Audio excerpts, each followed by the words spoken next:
Everyone, back again with another video to help you out. This time we're taking the radio out of this 2011 Hyundai Santa Fe, and it's pretty straightforward. The only tools I used were a flat tip screwdriver, a Phillips head screwdriver, and an 8mm socket. If you're doing this at home, I would highly advise using a panel removal tool as well. It's nylon and won't mar your dash or break anything. But if you don't have access to one of those, you can wrap the tip of your flat tip screwdriver with a black electrical tape, and that will hopefully ensure that you don't scratch or damage your dash.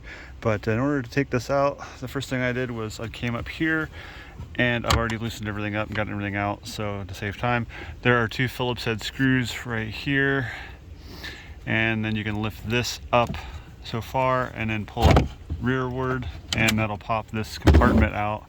And I don't know if it was necessary to take that out, but I did it anyway just to get it out of the way.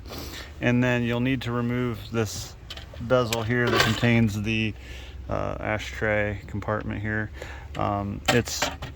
It sits around the bottom of the dash here. It's just held in with clips on the back side all the way up, so you'll want to get in usually over here on the corner to try to start that, and then come across and just slowly work your way across. See, I am in the boneyard, the junkyard, so I did damage this piece, but that's why I say you need to be extremely careful removing this. But these clips here will pop loose when you get to them, all the way around to the steering wheel. And then this whole thing will just come out to you, and there's no wiring or anything attached to this. You can just sit it down here on the floorboard. And then you'll have an 8mm right here, and you'll have another one right here. You'll have one here on the heater controls, another one here on the heater controls, and then you'll have one here and one here. And this heater control is hooked underneath the back side of this.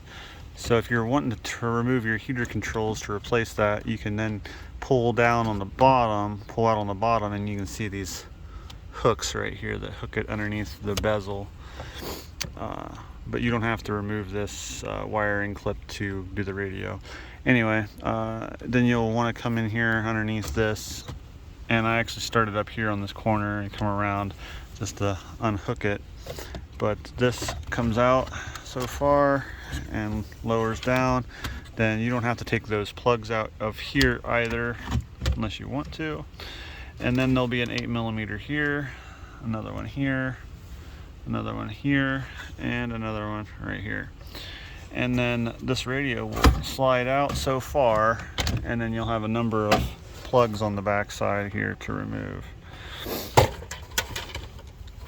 And these two larger plugs have this trigger here on the side that you squeeze and pull out.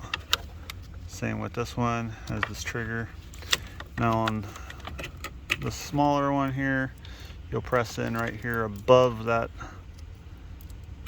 bluer section right there. Just press in right there and pull out. And then you'll have your antenna plug. Just press this square right here on top and pull this out. And then you'll have this larger black plug on the left side as well. You'll squeeze that trigger right there and pull that out. But when that's all done, your radio will be out, and you can replace it with a replacement unit or put a aftermarket one in if you have the wiring kit and all that. And it's pretty straightforward. So if this helped you out, drop a like down below, subscribe for more videos to save you some time and money. Thanks.